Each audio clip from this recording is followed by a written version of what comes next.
deplaned. We had a meeting with the ICC.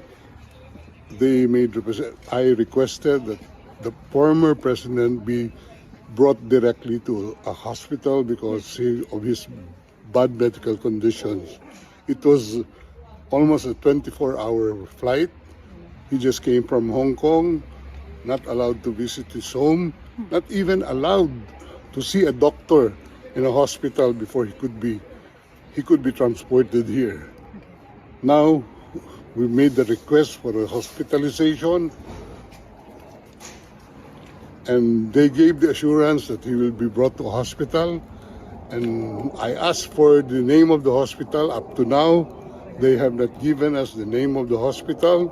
So we took the position that he could have been brought here directly, and we are told that there is no President Duterte inside the facility. We are at a loss at this time, and lokohan na to. I think this is part of their grand plan, no?